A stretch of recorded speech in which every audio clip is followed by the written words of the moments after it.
అయితే మనం ఈ వాక్యాలు కూడా లాస్ట్లో పలుకుతున్నాం కదా, అందరికీ ఐడియా ఉంది కదా ఈ వాక్యాలన్నీ. అయితే మనం ఎందుకు పలుకుతున్నాం ఇవన్నీ అంటే, ఇవన్నీ మన జీవితంలో జరగాలంటే మనం పలకాలన్నమాట. వాక్యంలో ఏముంటుంది? హృదయం నందు విశ్వసించి నోటితో ఏం చేయాలి? నోటితో ఒప్పుకోవాలి. అప్పుడే రక్షణ అయినా వస్తుంది, దేవుని ఆశీర్వాదం అయినా మన జీవితంలో చూస్తాం అనమాట. అయితే దేవుడు ఇంకో చోట ఏం చెప్తాడు? నువ్వు హృదయం నందు విశ్వసించి ఈ కొండతో పలకమంటాడు. మనందరికి తెలిసిందే కదా అది. అయితే మనం నమ్మటం ఒకటే కాదు కానీ మన క్రియలు ఉండాలన్నమాట. క్రియలు అంటే ఏంది?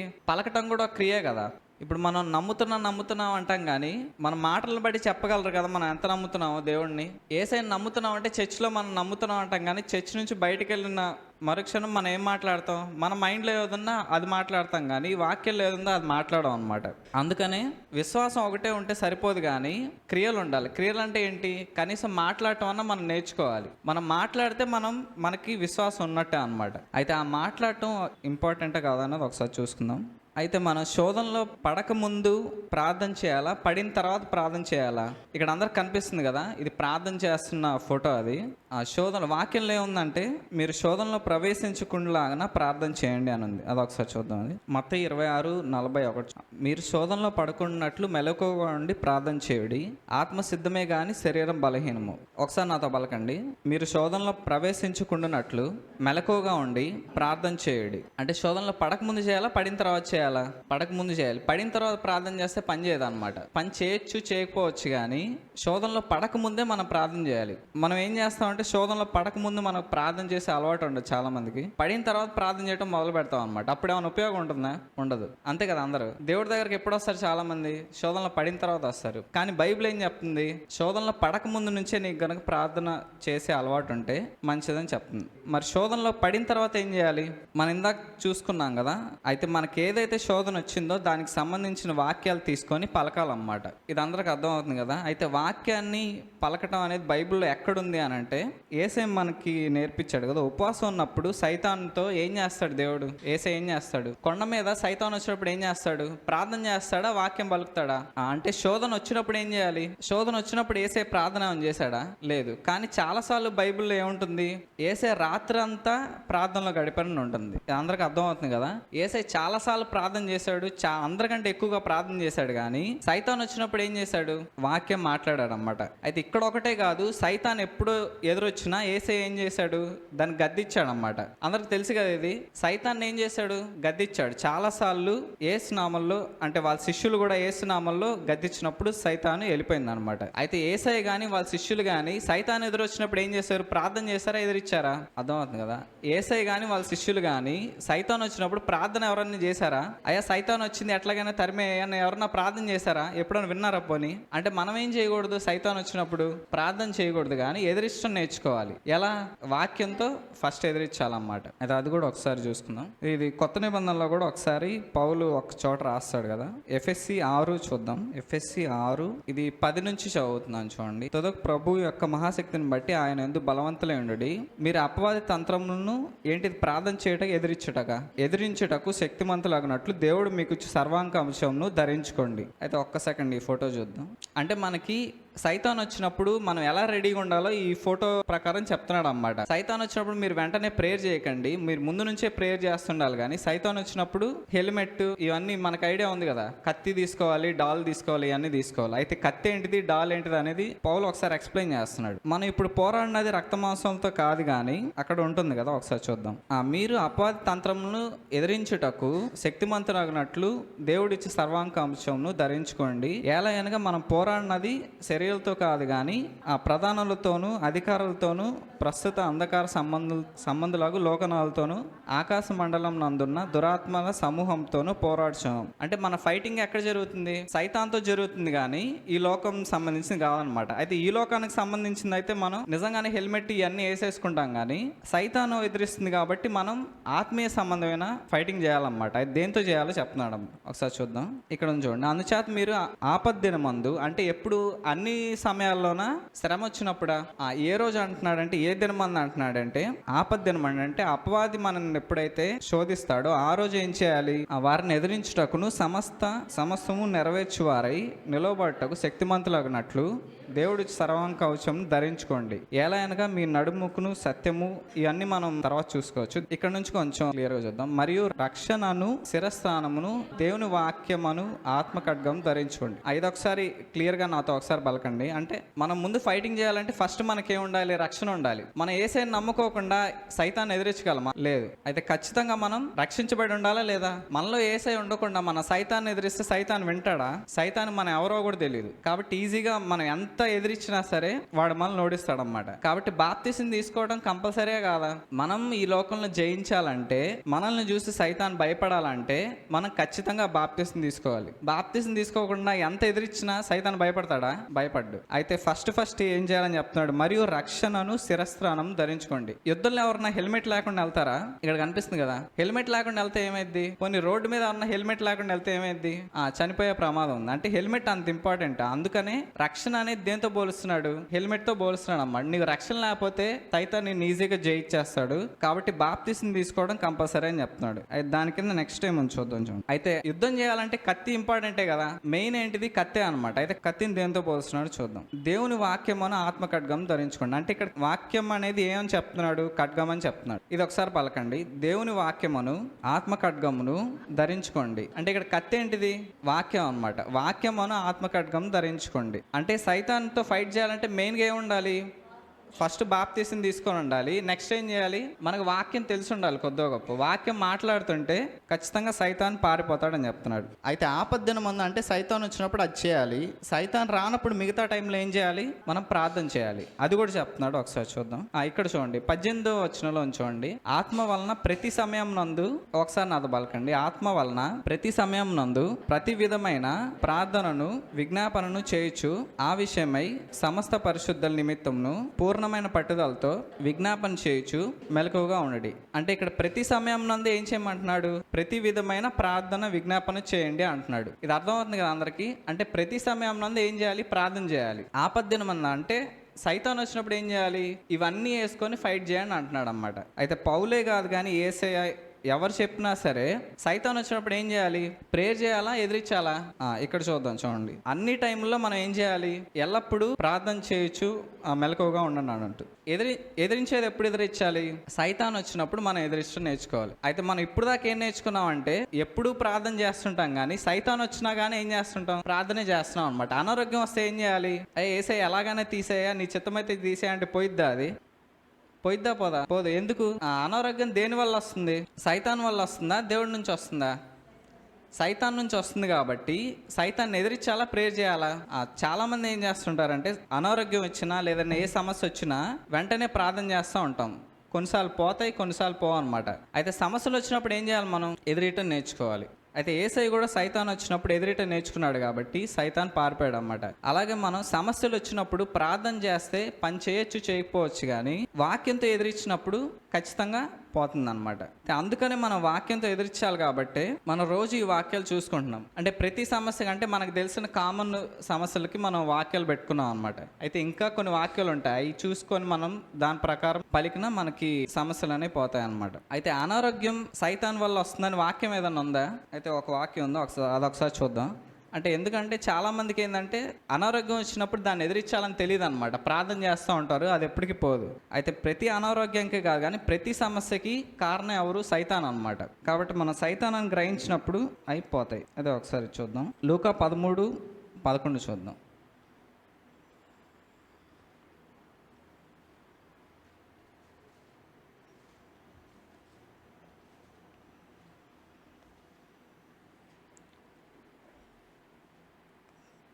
పద్దెనిమిది ఏండ్ల నుంచి బలహీనపరచు దయ్యం పట్టిన ఒక స్త్రీ అచ్చట నుండెను. ఆమె నడుము వంగిపోయి ఎంత మాత్రమును చక్కగా నిలవబడలేకుండెను. అంటే ఏం వంగిపోయింది అనమాట, అనారోగ్యంతో ఉంది. అది దేని వల్ల వచ్చిందని చెప్తున్నాడు యేసయ్య.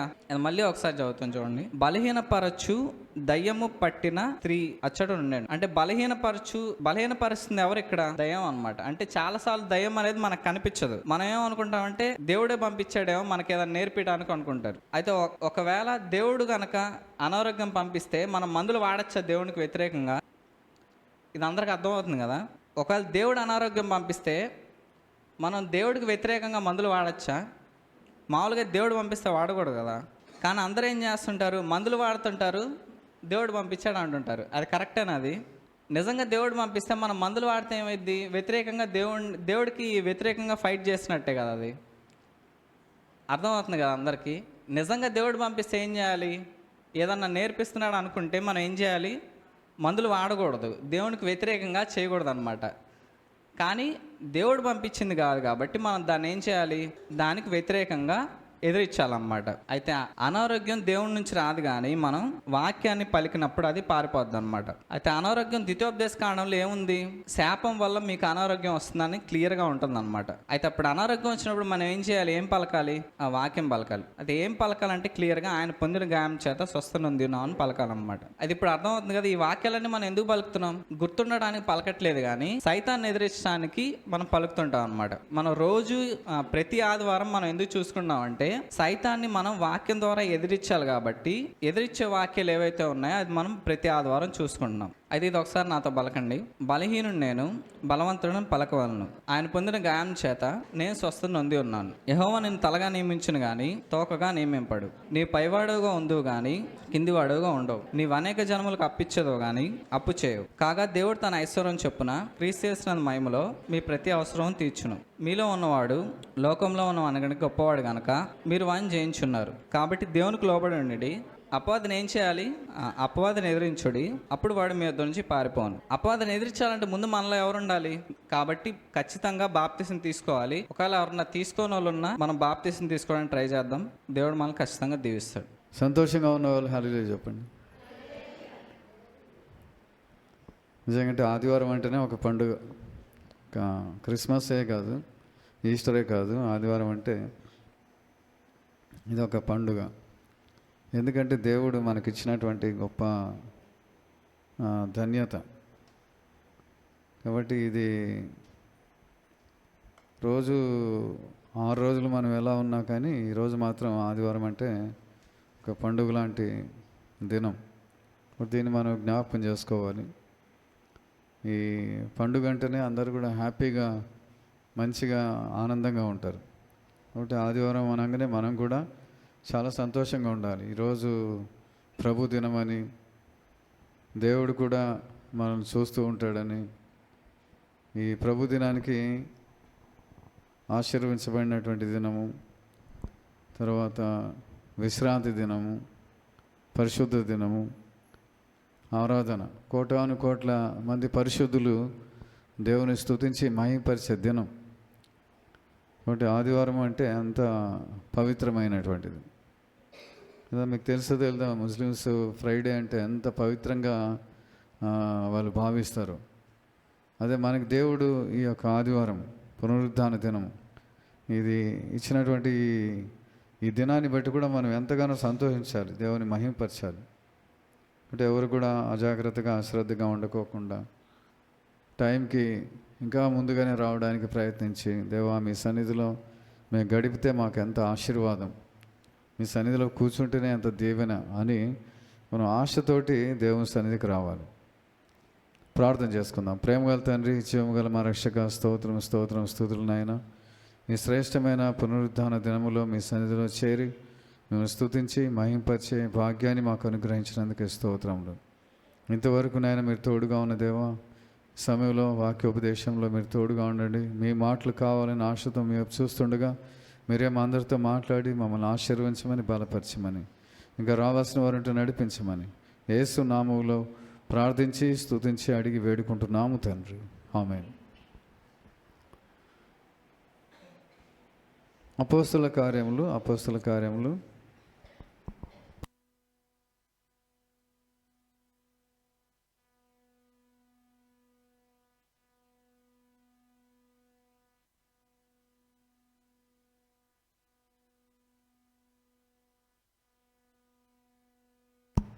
అపోస్తుల కార్యములు,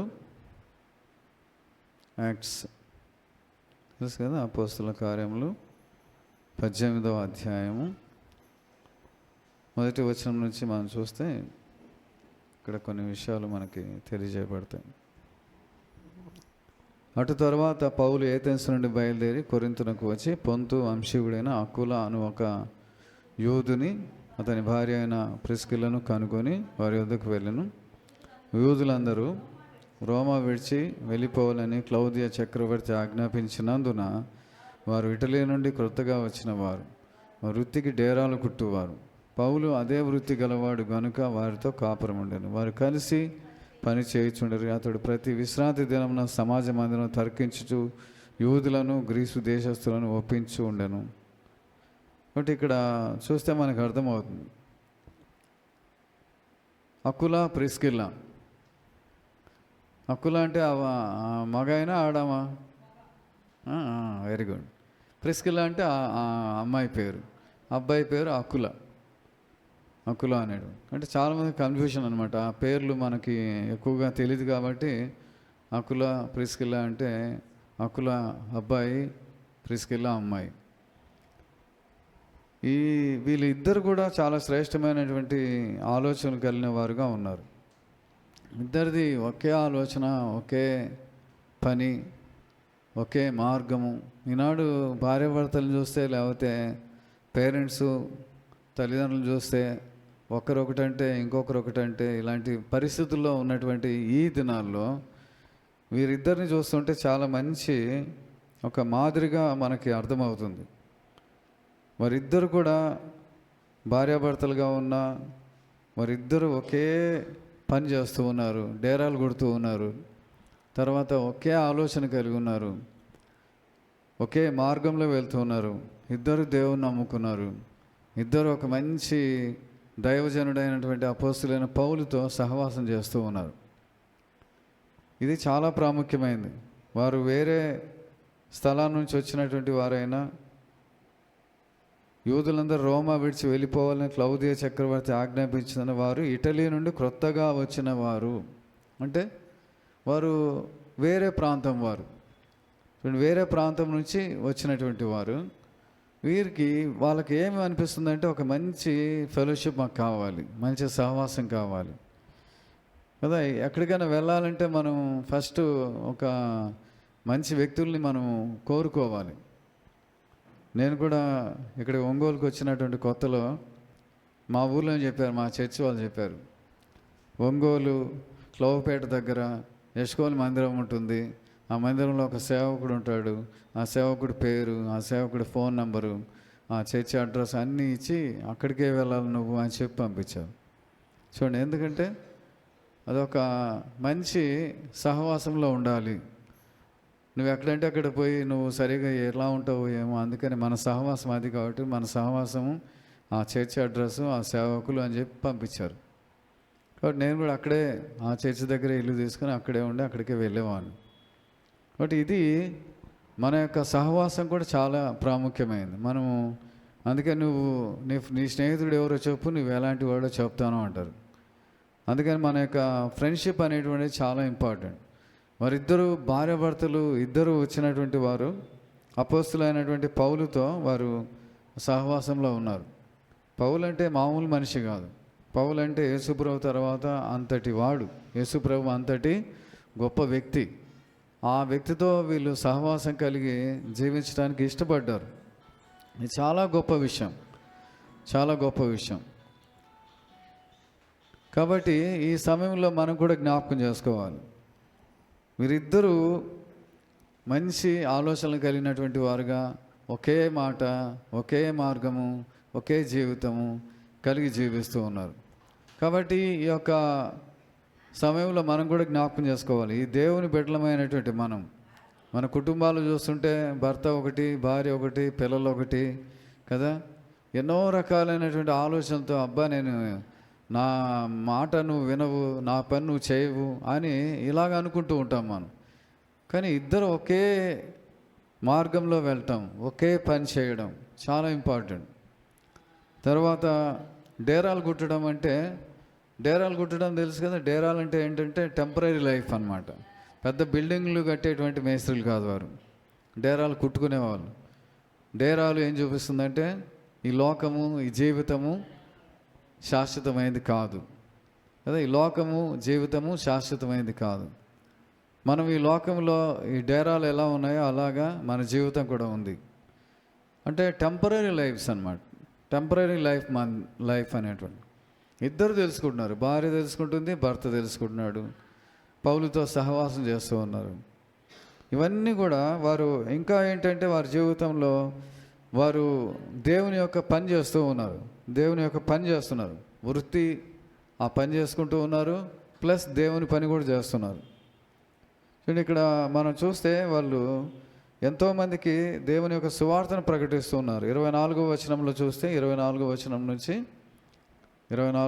నుంచి చూస్తే అక్కడ కొన్ని మాటలు మనకి తెలియజేయబడతాయి.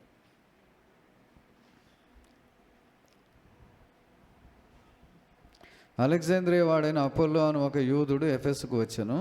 అతడు విద్వాంసుడు, అంటే ఒక ప్రొఫెసర్, లేఖనములందు ప్రవీణుడై ఉండెను.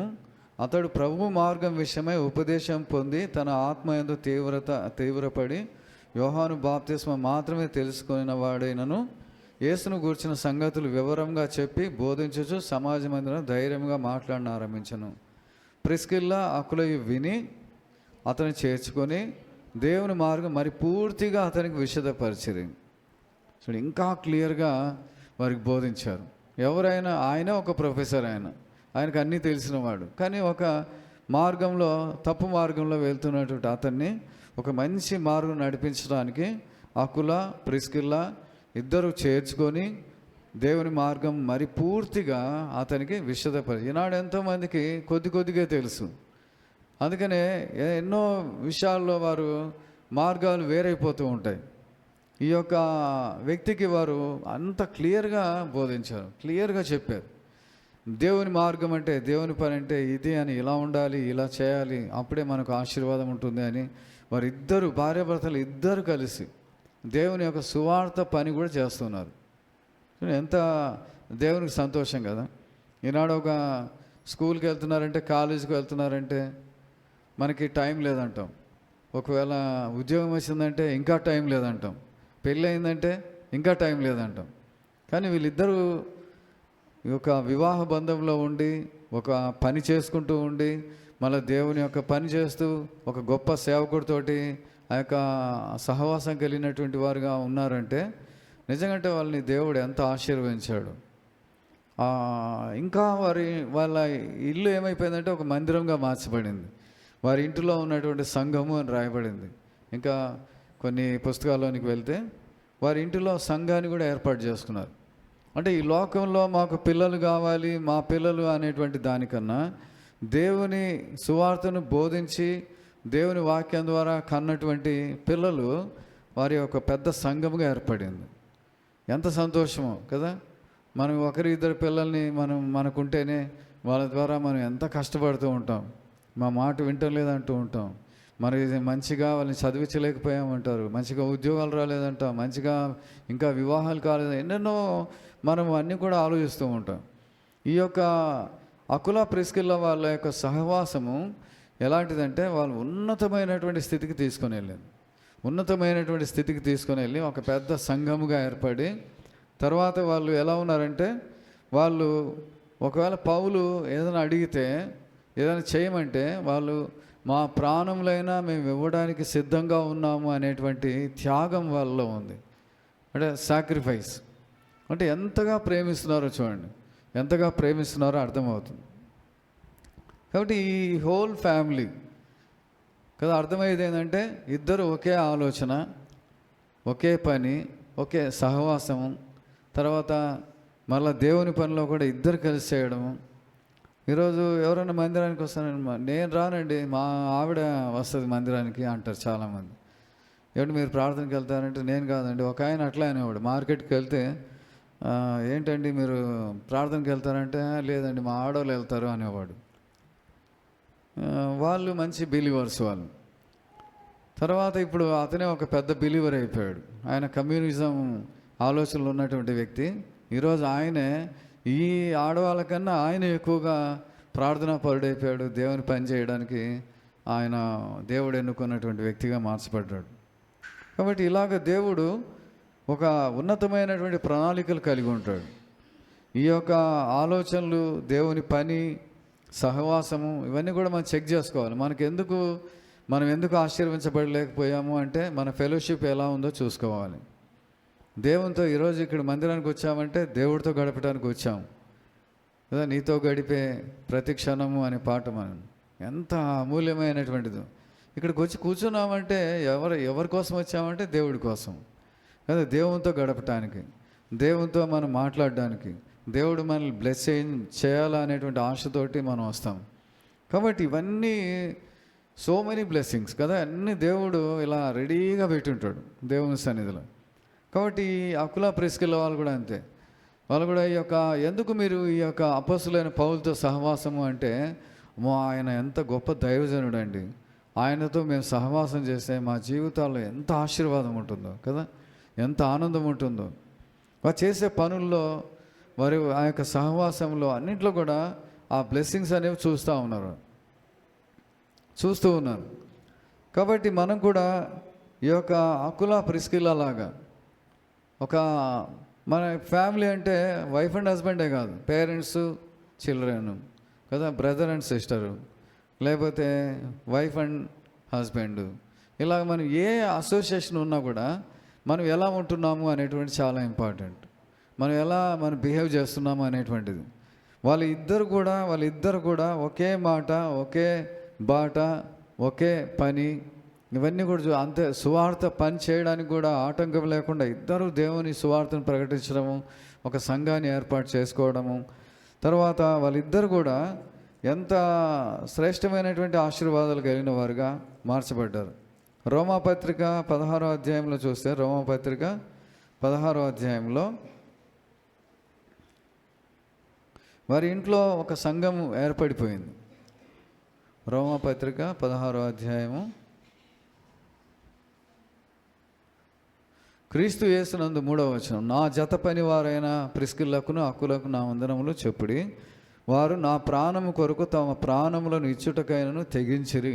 చూడండి, ఒకవేళ పౌలు అడిగితే నేను వస్తాను, ఫస్ట్ నేను ఇస్తాను నా ప్రాణమైన ఇవ్వటానికి అనేటువంటి, మరియు వారి ఇంట ఉన్న సంఘమునకు వందనములు. ఇప్పుడు ఇంట్లో ఏమైపోయిందంట, చర్చ్ అయిపోయింది కదా, వారి ఇంట్లో ఒక సంఘం ఏర్పడిపోయింది. చూడండి ఎంత గొప్ప విషయం.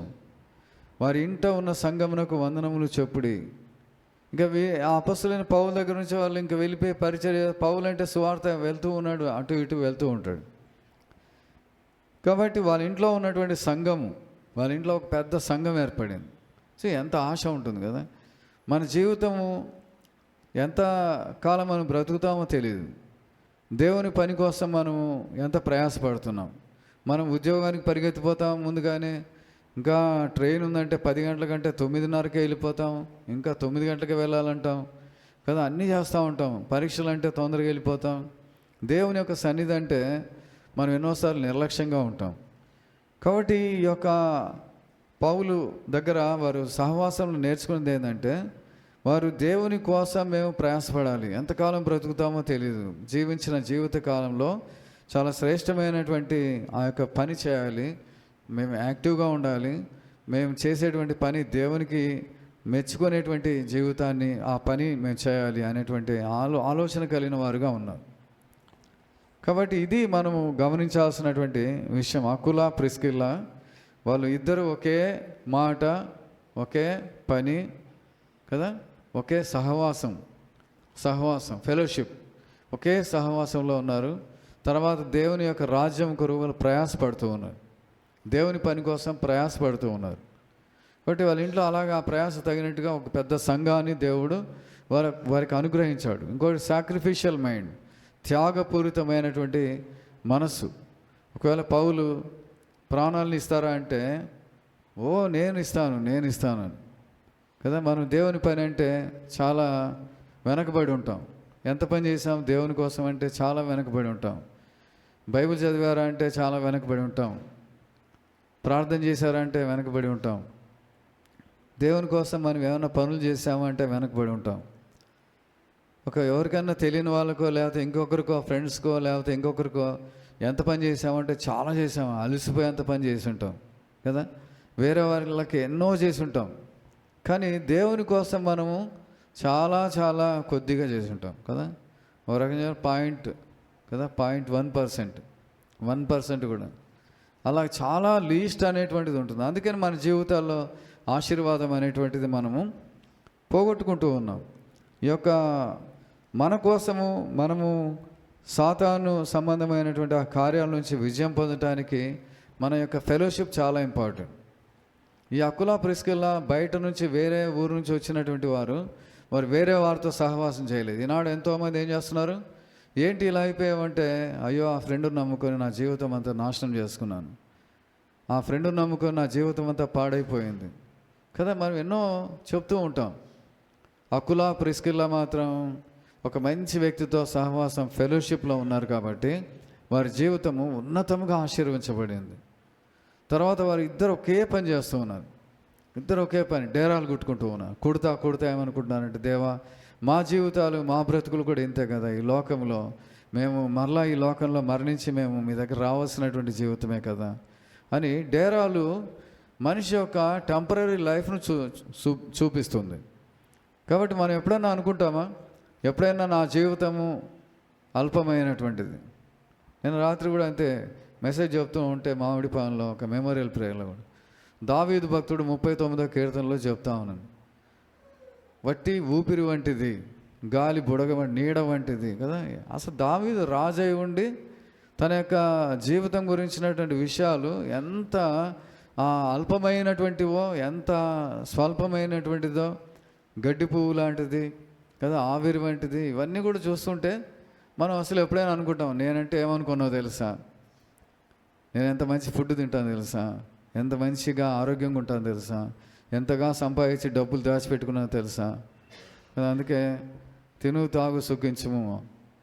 ఇంకేమంటాడు, అన్ని కొట్టలో ధాన్యం అంతా సమృద్ధిగా దాచిపెట్టుకున్న తర్వాత దేవుడు అంటున్నాడు, ఏమంటున్నాడు, ఈ రాత్రే నీ ప్రాణము ఇవన్నీ ఎవరు అయిపోతాయి, ఓ వెర్రివాడ అంటున్నాడు, ఓ వెర్రివాడ. కాబట్టి మనమంతా ఒక రకం చెప్పాలంటే అజ్ఞానంలో చేశామని, అజ్ఞానంలో ఉన్నామని. అందుకే అపోస్తలుడైన పౌలు కూడా అంత మంచి పర్మిషన్ తీసుకొని అథారిటేటివ్గా అందరిని లాక్కొని వచ్చేవాడు. ఒక్కసారిగా మార్చబడిన తర్వాత ఏమంటాడంటే, పూర్వము నేను దూషకుడును హింసకుడును హానికరుడు నన్ను తెలియక అవిశ్వాసం వలన చేసితిని కాబట్టి కనికరించబడ్డాను అంటాడు. అంటే ఆయన అనుకున్నాడు నేను తెలుసాను, ఎప్పుడైతే దేవుడు నమ్ముకున్నాడో అప్పుడే అర్థమైంది నాకు తెలియక చేశాను ఇది. అంటే ఎంత గొప్ప విషయం అంటే అంత గొప్ప విషయం. కాబట్టి ఈ యొక్క సమయంలో మనం కూడా అకులా ప్రిస్కిల్లా వాళ్ళు ఆ టెంట్స్ కుట్టుకుంటూ ఉన్నారంటే పర్మనెంట్ కాదు అనేటువంటిది వాళ్ళు తెలుసుకున్నారు కదా. అబ్రహాము, ఇసాకు, యాకోబు వీళ్ళంతా కూడా ఎలా ఉన్నారంట, పిలిగ్రిమ్స్, ఇంకోటి ఏంది స్ట్రేంజర్స్. పిలిగ్రిమ్స్ అండ్ స్ట్రేంజర్స్ అంటే యాత్రికులము, పరదేశులము. మీది ఏ ఊరు అంటే మాది పలానా ఇది అది అంతా చెప్పుకొని మేము ఇంత పెద్ద ఈ బిల్డింగ్ కట్టుకున్నాము కదా, మేము ఇంత గొప్పవాళ్ళం అని మనం అంతా చెప్పుకుంటూ ఉంటాం. అసలు అబ్రాహ్మణ్ అడిగితే ఏమంటాడంటే, మీది ఏ ఊరు అంటే మాది ఈ ఊరు కాదు, మాది ఈ ఊరు కాదు. ఏ ఊరు మరి అంటే మాది పరలోకం. ఎంత శ్రేష్టమైందో తెలుసా ఆ పరలోకము, ఎంత గొప్పదో తెలుసా అని ఆ పరలోకం గురించినటువంటి ఆలోచనలు కలిగి ఆ పరలోకం గురించినటువంటి ఆ యొక్క ఆశ కలిగి జీవిస్తూ ఉన్నారంట. చూడండి, హెబ్రీలకు రాసిన పత్రికలో మనం చూస్తే, హెబ్రీలకు రాసిన పత్రిక 11వ అధ్యాయము, పునాదులు గల ఆ పట్టణం కొరకు ఎదురు చూస్తూ ఉన్నాడంట. పునాదులు గల పట్టణం కొరకు ఎదురు చూస్తూ ఉన్నాడని రాయబడింది. ఇంకా ఇవన్నీ కూడా చూస్తుంటే ఈ యొక్క 13వ వచనంలో చూస్తే, 13వ వచనంలో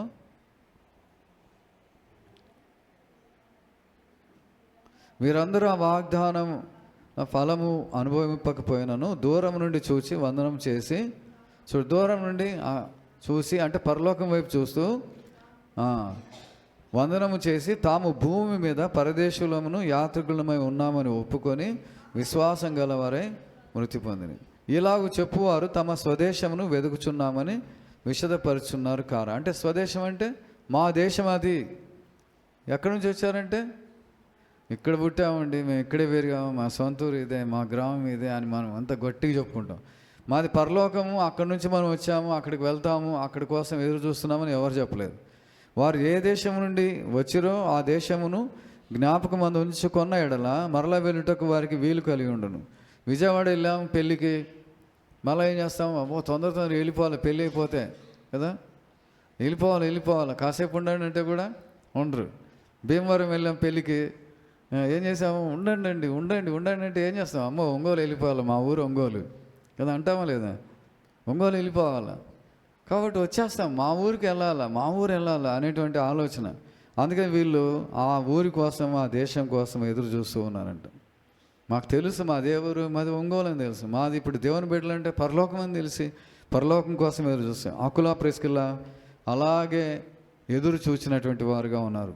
అలాగే దేవుని యొక్క శ్రేష్టమైనటువంటి రాజ్యం కోసం వాళ్ళు ఎదురు చూచినటువంటి వారుగా ఉన్నారు.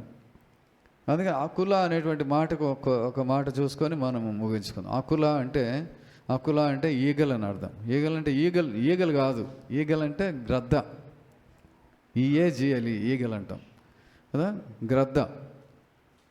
గ్రద్దలో చాలా శ్రేష్టమైన లక్షణాలు ఉన్నాయి. ఒకసారి ఎప్పుడో రామారావు సార్ కూడా చెప్పినట్టున్నారు, చెప్పారు కదా సార్ ఒకసారి ఎప్పుడు. గ్రద్దలో చాలా శ్రేష్టమైన లక్షణాలు ఉన్నాయి. కాబట్టి ఈగల్స్ హ్యావ్ గ్రేట్ విజన్. వాటికి ఏంటంటే లేదా విజన్ అంటే ఏంటంటే మామూలు దర్శనాలు కాదు, ఇక్కడ సైట్ అనమాట. విజన్ అంటే దృష్టి, చాలా దూరదృష్టి ఉంటుందంట, చాలా దూరదృష్టి ఉంటుంది. అంటే మనిషి కన్నా 8 times బెటర్ సైట్ ఉంటుందంట దానికి. మనిషి కన్నా 8 రెట్లు ఎక్కువ చూపు. అంటే మనం ఇక్కడ నుంచి అంత దూరం చూడగలం, దానికి 8 రెట్లు ఎక్కువగా చూడగలదంట. అందుకే దానికి ఒక మంచి దూర దృష్టి కలిగినటువంటిదిగా మనం చూడగలం. కాబట్టి వీరు కూడా ఎందుకు ఎవరితో సహవాసం చేయొచ్చుగా అంటే ఫ్యూచర్. ఈనాడు ఎంతోమంది యవనస్తులు కానీ లేకపోతే కొద్దిమంది కానీ ఎంతోమంది ఏంటమ్మా అలా ఉన్నారు అంటే, మరి ఇప్పుడు కాకపోతే ఎప్పుడండి, ఇప్పుడే కదా మేము ఇలా ఉండాల్సింది, ఇప్పుడే కదా సినిమాలు చూడాల్సింది, ఇప్పుడే కదా ఇట్లా ఉండాల్సింది అని అనేవాళ్ళు ఎక్కువ మంది. తర్వాత వాళ్ళ జీవితంలో ఎన్నో నష్టాలు. అకులా ప్రిస్కిల్లా వాళ్ళు ఎందుకు అంత మంచి వ్యక్తిని సెలెక్ట్ చేసుకున్నారంటే వాళ్ళు ఎందుకు మంచి వ్యక్తిని కావాలని కోరుకున్నారు, ఒక దైవజనుడిని కావాలని కోరుకున్నారంటే వారి జీవితంలో ఫ్యూచర్ గురించినటువంటి ఆలోచనలు. ఫ్యూచర్. అందుకనే అకులా అంటే ఈగల్ అని అర్థం. అంటే గ్రద్దకి ఎలాంటి లక్షణాలు ఉన్నాయో ఆ దూర దృష్టి, ఆ చూడగలిగేటువంటి కెపాసిటీ ఉందో ఆ యొక్క అకులా ప్రిస్కిల్లా వాళ్ళకు కూడా అదే ఉంది. యాక్చువల్గా ప్రిస్కిల్లా అంటే ఏన్షియంట్ అని అర్థం, అంటే పాతది అని అర్థం, ఏన్షియంట్ అండి. కాబట్టి ఈ అకులా అనేటువంటి మాటకి ఆ గ్రద్దకి చాలా దూరంగా చూడగలిగేటువంటి ఆ దృష్టి ఉంది. అందుకే అకులా ప్రిస్కిల్లా వాళ్ళు కూడా అంతే. ఈ లోకంలో ఉన్నటువంటి పరిస్థితుల వైపు చూడకోకుండా ఆ దూరంగా వారి జీవితంలో ఆత్మీయంగా ఏ విధంగా మేము ఆశీర్వదించబడతాము, ఎదుగుతాము, మేము దీవించబడతాము, ఎంతోమందికి ఉపయోగకరంగా ఉంటాం, దేవుడు కూడా మెచ్చుకునే జీవితం ఎలా ఉంటుంది అని వారు చాలా చాలా దూరంగా ఆలోచించగలిగి, దూరంగా చూడగలిగి ఆ యొక్క శ్రేష్టమైనటువంటి ఆ యొక్క ఆశీర్వాదము వారిలో ఉంది. చూడండి, మనము సామెతల గ్రంథంలో కూడా చూస్తే, సామెతల గ్రంథంలో కీర్తన పక్కన ఉంటుంది, సామెతలు చివరి అధ్యాయం 31వ అధ్యాయము. సామెతల గ్రంథము రోజు ఒక్కొక్క అధ్యాయం చదివితే మంచిది అంటారు చాలామంది. ఎందుకంటే 30 రోజులు లేకపోతే 31 రోజు ఉంటుంది కదా. అది 25వ వచనం చూద్దాం. బలమును ఘనతయు ఆమెకు వస్త్రములు, ఆమె రాబో కాలం విషయమై ఫ్యూచర్ ఈనాడు ఎంతోమంది ఏంటంటే ఈరోజే బాధపడుతుంటారు. ఏమండి మా పిల్లల గురించి అండి, మా యొక్క పరిస్థితి, మా అప్పుల గురించి, మా యొక్క అనారోగ్యం గురించి అని ఎంతోమంది బాధపడుతూ ఉంటారు. ఆమె దగ్గరికి వెళ్తే ఏమంటుందంటే ఆమె రాబో కాలం విషయమై నిర్భయముగా ఉండును. ఫ్యూచర్ గురించినటువంటి భయమే లేదు ఆమెకి. ఫ్యూచర్ గురించినటువంటి ఆలోచనలు లేవు. ఎందుకంటే ఆల్రెడీ అంతా కూడా ప్రిపేర్ చేసుకుంది ఆమె కదా, ఆమె సిద్ధపరచుకుంది. ఆమెకి ఇంకా భయం అనేది లేదు.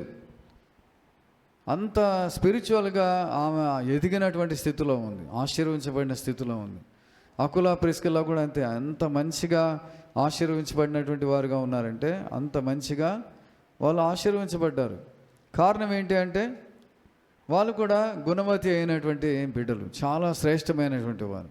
ఇక్కడ కూడా ఈమె గుణవతి అయినటువంటి ఆ స్త్రీ, ఆమె చాలా భర్త విషయంలో చాలా బాగుంది, బిడ్డల విషయంలో చాలా బాగుంది, తన ఎర్నింగ్ విషయంలో చాలా బాగుంది. ఆమె దేని గురించి కూడా భయం లేనటువంటి స్థితిలో ఉంది, దేని గురించి ఆలోచించదు అసలు. ఎంతోమందికి ఇంకా ఉపయోగపడేటువంటి స్థితిలో ఉంది. అలాగే అకుల ప్రిస్కిల్లా వాళ్ళు కూడా ఉన్నారు. ఈగల్ గ్రద్ద చాలా సైట్, మంచి సైట్ కలిగి చూడగలిగి జాగ్రత్త చేసుకోగలిగినటువంటి మంచి లక్షణం తనలో ఉంది. కాబట్టి దూరంగా ఉన్నది కూడా చూడగలుగుతుంది కదా, దూరంగా ఉన్నది కూడా చూడగలుగుతుంది. అంత మంచి లక్షణము తనలో ఉంది. కాబట్టి అకుల ప్రిస్కిల్లా వాళ్ళు కూడా ఫ్యూచర్ గురించినటువంటి ఆలోచనలు కలిగి వారి జీవితంలో ఎలా మేము మంచిగా ఉంటే మేము ఆశీర్వించబడతామని తెలుసుకొని వాళ్ళు చాలా శ్రేష్టమైనటువంటి బిడ్డలుగా ఆశీర్వించబడడానికి వారు ఇష్టపడుతూ ఉన్నారు.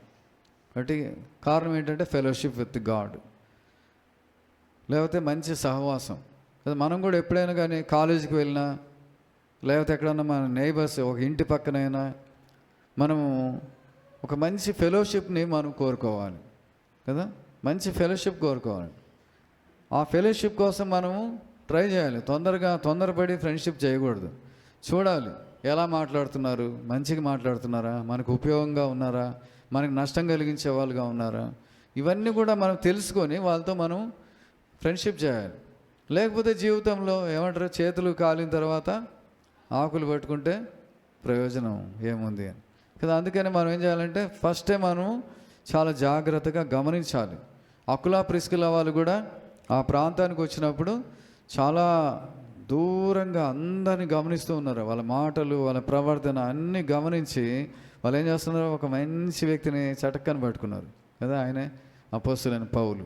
ఎంత మంచి విషయం చూడండి. ఇద్దరు కూడా మాట్లాడుకొని ఇద్దరు ఒకటే పనిలో ఒకే మాటగా ఉందంటే వారు ప్రేయర్ఫుల్ లైఫ్ మంచి లైఫ్ కలిగి ఉన్నారు. మంచి వాక్యం చదువుతూ ప్రార్థనలో ఉంటూ వారు దైవ జ్ఞానంలో ఉన్నారు. కాబట్టి మంచి మార్గంలోనికి వచ్చారు, దేవుని చేత ఆశీర్వదించబడ్డారు. కాబట్టి అకుల అంటే గ్రద్ద. కాబట్టి గ్రద్ద లక్షణాలు చాలా ఉన్నాయి, ఇంకా ఫ్యూచర్లో మనం ఎప్పుడైనా టైం ఉన్నప్పుడు తెలుసుకుందాం. కాబట్టి అకుల ప్రిస్కిల్లా వాళ్ళు మంచి సహవాసంలో ఉండటానికి, ఆశీర్వదించబడడానికి కారణం ఏంటంటే ఫ్యూచర్ గురించి ఆలోచించారు. ఈరోజు కాలేజీలో ఉన్నా, స్కూల్లో ఉన్నా, జాబ్లో ఉన్నా, ఏ స్థితిలో ఉన్నా రేపటి గురించి ఆలోచిస్తూ ఈరోజు మనం జాగ్రత్తగా ఉండాలి. రేపు అనేది మనకు తెలియదు అంటే అజాగ్రత్తగానే ఉంటాం. రేపు మనం ఎలా ఉండాలి, ఏం చేయాలి, ఎలా ఉండబోతున్నాం అనేటువంటివన్నీ కూడా చాలా జాగ్రత్తగా ఫ్యూచర్ గురించినటువంటి విషయాలు మనం అవగాహనలో ఉంచుకొని ఈరోజే మనం మంచిగా ఉండాలి, ఈరోజే మనం సరి చేసుకోవాలి. అందుకనే మన జీవితాలు మనం పరీక్ష చేసుకుందాం. దయచేసి తల ఉంచి కళ్ళు మూసుకుందాం. అకుల ప్రిస్కిల్లాని బట్టి మన జీవితాన్ని కూడా మనం పరీక్ష చేసుకుందాం. అకుల ప్రిస్కిల్లా ఒకే మాట, ఒకే పని, ఒకే సహవాసము, మంచి వ్యక్తితో సహవాసము, అలాగే దేవుని పనిలో కూడా ఆసక్తి, మరి వృత్తి కూడా ఈ లోకమంతా అశాశ్వతమైందని తెలుసుకొని ఆ వృత్తిలో కొనసాగుతూ ఉన్నారు. భయము భక్తి కలిగి ఉన్నారు. ఒక మంచి దైవ సేవకుడితో సహవాసం కలిగి ఉన్నారు. దేవుని రాజ్య విస్తరణ కోసం ప్రయాసపడిన వారుగా ఉన్నారు. దూరదృష్టి. అందుకని వారు కూడా ఈ గ్రద్దలాగా ముందు చూపు కలిగినటువంటి వారుగా వారి జీవితంలో ఆ శ్రేష్టమైన లక్షణాన్ని కలిగి ఉన్నారు. మనం కూడా జ్ఞాపకం చేసుకుందాం. మనం కూడా జ్ఞాపకం చేసుకొని దేవుని సన్నిధిలో నేను కూడా ఆశీర్వించబడతాను ప్రభువా, అలాంటి లక్షణం నాకు కూడా దయచేయండి అని దేవుని అడుగుదాం. దేవుడు సహాయం చేస్తాడు. ప్రార్థన చేసుకుందాం. మన మధ్యలోని దైవ సేవకులు మనోహర్ గారు వచ్చి ప్రభు బల్ల కోసం ముందుకు నడిపిస్తారు.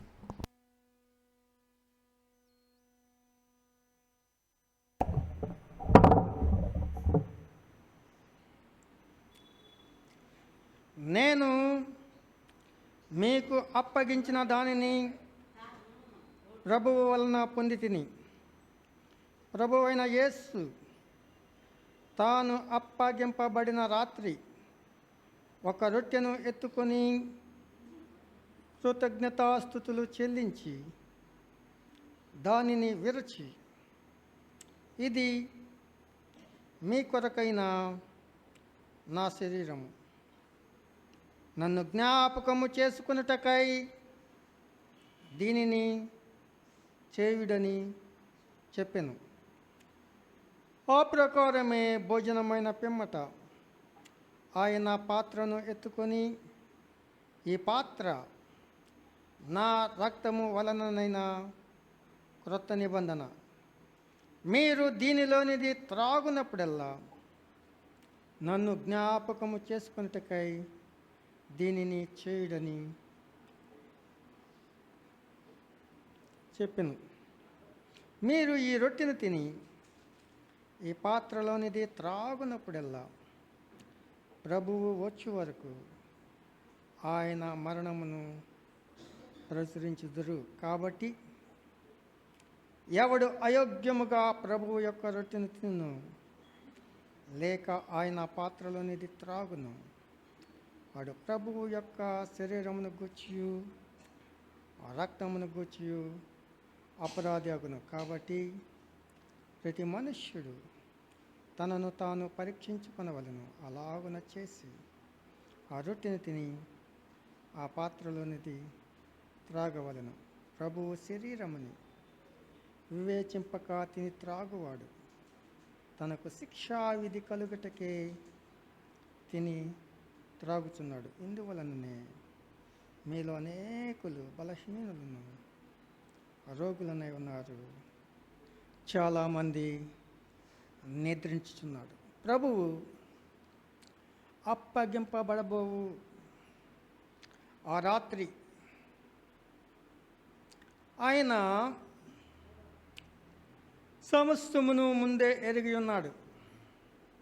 మన తండ్రి అయిన దేవుడు ఈ లోక కళ్యాణార్థమై ఆయనను అలాగున హింసింపబడి శిలువ మరణము పొందవలనని మన ప్రభు అయిన యేసునకు తెలియజేసినప్పుడు ఆయన దానిని ఎంత మాత్రమును తృణీకరించలేదు. ప్రార్థన చేశాడు. ఏమనంటే, సాధ్యమైతే ఈ గిన్నె నా యొద్ద నుండి తొలగించుము, ఆయనను నా ఇష్ట ప్రకారము కాదు నీ చిత్త ప్రకారమే కానేము. హల్లెలూయా. దేవుని చిత్తము ఎరిగిన వాడై దేవుని చిత్త ప్రకారము ఆయన తనను తాను సమర్పించుకున్నాడు. ఆయన కోరుకుంటే ఆ శిక్షను తప్పించుకొనవచ్చును, కానీ ఆయన ఆ శిక్ష తప్పిపోవాలని కోరుకొనలేదు. కానీ దేవుని ఉద్దేశ ప్రకారము, దేవుని సంకల్ప ప్రకారము ఏమి జరగవలసి ఉన్నదో దానిని ఎరిగి తనను తాను అప్పగించుకొనటానికి, అలాగున ఆ శిక్ష పొందటానికి అంగీకరించాడు. అపోస్తలుడైన పౌలు అయితే తనకు ఆ ప్రాంతంలో శిక్ష పడుతుంది అని గ్రహించిన వాడై ఆ ప్రాంతంని విడిచిపోవాలని బయలుదేరి వెళ్తూ ఉన్నప్పుడు ప్రభువు, నీవు ఎలాగూ చేయుదువా, శిక్షను తప్పించుకొని వెళ్ళవలనని కోరుకుందువా అంటే, వెంటనే పేతురు, ప్రభువా నీ చిత్త ప్రకారమే నేనును మరణము పొందటానికి అప్పగించుకుంటాను అని చెప్పేసి మరలా వెళ్ళిపోతాడు.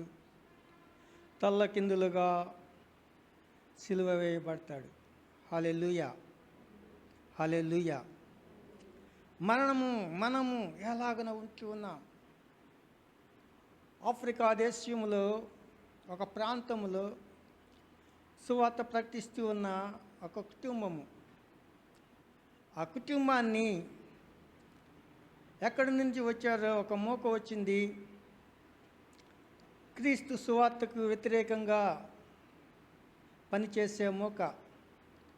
వాళ్ళు వచ్చి వీధులలో వాళ్ళని రాళ్లతోనూ కర్రలతోనూ కొట్టుకొని తీసుకొని వెళ్తూ ఉన్నారు. ఆ వీధుల్లో నడిపిస్తూ ఉన్నారు.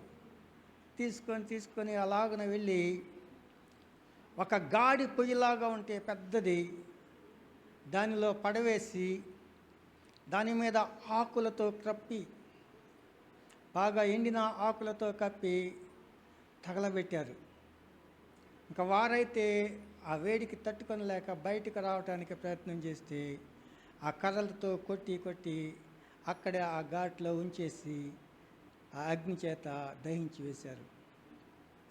భయంకరమైన శిక్ష. వారైతే తప్పించుకొనాలని ప్రయత్నం చేశారు, కానీ అది వారి వల్ల కాదు. మన ప్రభువుకైతే ఆ శిక్ష వద్దు అనుకుంటే అది సాధ్యమే, కానీ ఆయన తృణీకరించలేదు. ఆయన దేవుని చిత్త ప్రకారము సమస్తమును జరిగించవలసిన వానిగా ఉంటూ ఉన్నాడు. కాబట్టి లేఖనములు నెరవేర్చబడవలసి ఉన్నవి. కాబట్టి ప్రవక్తల ద్వారా ఏ లేఖనములు తన నిమిత్తము వ్రాయబడి ఉన్నవో వాటిని అన్నిటినీ నెరవేర్చిన వానిగా ఉంటూ ఉన్నాడు. హల్లెలూయా. మన జీవితంలో కూడా మన ప్రభువు ఒక ఉద్దేశం కలిగి మనలను తన రాజ్య వారసులుగా పిలుచుకొని ఉన్నాడు. ఈ లోకంలో సాక్షులుగా నిలవబెట్టుకొని ఉన్నాడు. ఎలాంటి సాక్ష్యపు జీవితము జీవించవలనో, ఒక్కొక్కరికి అందరికీ ఒకే విధమైన పని అప్పగించడు, కానీ రకరకాలుగా కొందరు ఆఫీసుల్లో, కొందరు వీధుల్లో, కొందరు తమ తమ పనుల్లో, కొందరు క్యారెక్టర్లో, కొందరు వారి గృహాల్లో, కొందరు సాక్షులుగా, కొందరు సువార్థికులుగా, కొందరు బోధకులుగా ఆయా రకాలుగా ఏర్పాటు చేసుకొని మనల్ని నడిపిస్తున్నాడు. మనకు అప్పగింపబడిన పరిచర్య ఏది? మనము దేవుని ప్రార్థించాలి. ప్రభువా, నీవు నా కొరకు సిద్ధపరిచిన పరిచర్య, దానిలో నమ్మకముగా నీ దృష్టికే యోగ్యముగా నేను జీవించాలి. ప్రభువు అయితే తాను తప్పించుకొనటానికి అవకాశము కలదు. నేను దీనిని పొందను అని తండ్రితో విన్నవించుకుంటే తండ్రి దాన్ని తీసివేస్తాడు, కానీ ఎంత మాత్రమును అలాగనే చేయలేదు. నీ చిత్త ప్రకారమే కానిము అని ఆ శిక్షకు లోబడిన వ్యక్తిగా ఉంటూ ఉన్నాడు. మనము కూడా మనకు అప్పగింపబడిన పనిని దేవుని దృష్టికి యోగ్యముగా జరిగించులాగున పరిశుద్ధాత్మ దేవుడు నడిపించునుగాక. ప్రార్థన చేసుకుందాం. ప్రేమ స్వరూపుడా, కృపా సత్య సంపూర్ణుడా, అవును తండ్రి, నీవు సమస్యమును ముందుగా ఎరిగి ఉన్నావు. నీవు ప్రభువా అవిధేయులైన మా కొరకు దేవునితో సమాధానపరచడానికి శిక్ష అనుభవించవలసి వచ్చింది. మాకు బదులుగా నీవే శిక్ష పొంది ఉన్నావు. అవును తండ్రి, నీ కొరకు నీవు ఎంత మాత్రమును శిక్ష అనుభవించవలసిన అవసరము లేదు, కానీ మా అపరాధములను, మా పాపములను క్షమించటానికి ఒక యోగ్యత, ఒక అర్హత దేవుని యొద్ద నుండి సంపాదించుకొనటానికి క్రియారూపకముగా తండ్రి నిన్ను నీవు అర్పించుకొని ఆ భయంకరమైన వేదన అనుభవించున్నావు. నన్ను జ్ఞాపకము చేసుకునేటకు దీనిని చేయుడే. అవును ప్రభువా, నీ శరీరమును, నీ రక్తమును జ్ఞాపకం చేసుకుంటున్నావు. మా కొరకు నలుగగొట్టబడిన నీ శరీరము, పరిశుద్ధ రక్తము మా పాపములను విమోచించటానికి, క్షమించటానికి నీవు చిందించిన పరిశుద్ధ రక్తమును జ్ఞాపకం చేసుకుంటూ ఉన్నావు. అవును తండ్రి, మా అపరాధములను క్షమించు, మమ్మను ఆశీర్వదించు. అవును ప్రభువా, నీ దృష్టికే యోగ్యులముగా ఈ లోకంలో జీవించే భాగ్యము దాచి మేము మనుషుల మెప్పు కొరకు కాక తండ్రి, నీ మెప్పు కొరకే ఈ లోకంలో జీవించాలి ప్రభువా. అటు భాగ్యము మాకు దయచేసి నడిపించుమని యేసు జీవము గల పరిశుద్ధ నామమును అడిగి వేడుకొంచు ఉన్నాము తండ్రి, ఆమేన్. ఆమేన్. దయచేసి సిద్ధపడిన వారు మీ చేతులు చూపించినట్టయితే ప్రభు పాత్ర మీకు అందించబడుతుంది. మన అర్పణ సమయంలో ఉన్నాం కాబట్టి ఒక చిన్న వాక్యం చూసుకొని మన అర్పణలు అర్పించుకుందాం. మత్తయి 25:37 చూద్దాం. మత్తయి 25:37 చూద్దాం. అది నేను చదువుతున్నాను. అందుకు నీతిమంతులు, ప్రభువా, ఎప్పుడు నీవు ఆకలి కొని ఉండుట చూచి నీకు ఆహారం ఇచ్చితిమి, నీవు దప్పికొని ఉండుట చూచి దాహం ఇచ్చితిమి, ఎప్పుడు పరదేశీ ఉండుట చూచి నేను చేర్చుకుంటమి, దిగంబరవే ఉండుట చూచి బట్టలు ఇచ్చితిమి, ఎప్పుడు రోగవే ఉండుట చూచి చెరసాల్లో ఉండుటైనను చూచి నీ వద్దకు వచ్చితిమని ఆయన అడిగిరి. ఓకే, ఆయన అడిగారు. అందుకు రాజు, మిక్కిలి అల్పులైన ఈ నా సహోదరుల్లో ఒకని మీరు చేసిది కనుక నాకు చేసిద్రని నిశ్చయంగా మీతో చెప్పుచున్నా అని వారితో అనను. అంటే దీన్ని బట్టి మనం ఏమర్థం చేసుకోవాలంటే, ఇక్కడ ఏసై ఏం చెప్తున్నాడంటే, మీ చుట్టుపక్కల ఉండే వాళ్ళకి మీరు ఏ సాయం చేసినా నాకు చేసినట్టే అని చెప్తున్నాడు అనమాట. అంతే కదా అది. ఏసై మన దగ్గరకు వచ్చి డైరెక్ట్గా కనిపించి మనల్ని పరీక్షించాడు, కానీ మన దగ్గరే మన చుట్టూ ఉండే వాళ్ళ ద్వారానే మనం పరీక్షిస్తాడనమాట. ఇప్పుడు ఇతన్ని పంపిస్తాను, ఇతనికి సాయం చేస్తాడు లేదో చూద్దామని చెప్తాడనమాట. అయితే ఎంత సీరియస్గా తీసుకుంటున్నాడంటే కింద చూడండి, వాని దూతలకును సిద్ధపరిచిన నిత్యాగ్నిలోనికి పోవుడని వారితో చెప్తాడన్నమాట. అంటే ఇలా చేయని వాళ్ళకి, అంటే ఇతరులకు సాయం చేయని వాళ్ళని దేవుడు ఏసై ఏం చేస్తున్నాడు? నరకానికి పంపిస్తున్నాడు. సాయం చేయడం చేయకపోవడం మన ఇష్టమే కదా. ఆయన చిన్నదాన్ని నరకానికి పంపించడం ఏంటి? అయితే పక్కన వాళ్ళకి సాయం చేయలేని స్థితిలో ఉన్నారంటే ఆటోమేటిక్గా ఏమని అర్థం? వాళ్ళకి సైతానికి సంబంధించిన వాళ్ళు అని అర్థం. అంటే మనం దేవునికి సంబంధించిన వాళ్ళని చెప్పుకుంటా మన పక్కన వాళ్ళకి సాయం చేయకపోతే దేవుడు మనల్ని మెచ్చుకుంటాడా? మెచ్చుకోడు. దేవుడు మనల్ని దీవిస్తాడా? లేదు. కాబట్టి ఇక్కడ రాసిన దాని ప్రకారం ఏం చేయాలి? మన చుట్టుపక్కల ఎవరన్నా ఆకలి కొని ఉంటే వాళ్ళకి సాయం చేయాలా చేయకూడదా? చేయాలి. దప్పికొని ఉంటే నీళ్ళు ఇవ్వాలి. ఒకవేళ మనం దిగంబరం ఏంటంటే చూస్తే మనం బట్టలు ఇవ్వాలి. లేదా ఎవరన్నా బాగలేకపోయినా మనం వెళ్ళి వాళ్ళని చూడాలన్నమాట. అంటే మనం క్రిస్మస్ టైంలో ఉన్నాం కాబట్టి ఈ 2 నెలల్లో ఒకవేళ మన చుట్టుపక్కల ఎవరన్నా బట్టలు లేకపోయినా లేదన్నా ఏదన్నా సాయంలో ఉన్నా వాళ్ళకి కనుక మనం సాయం చేసినట్లయితే దేవుడు మనల్ని దీవిస్తాడన్నమాట. అయితే ఈ వాక్యాన్ని బట్టి మనం గమనిద్దాం.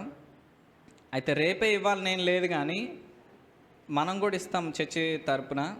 అలా అందరం చేతనైనంత వరకు కొంచెమైనా మనం డబ్బులు దాచిపెట్టుకొని పక్కన వాళ్ళకి సాయం చేసినట్లయితే దేవుడు మన జీవితాల్లో మేలు చేస్తాడన్నమాట.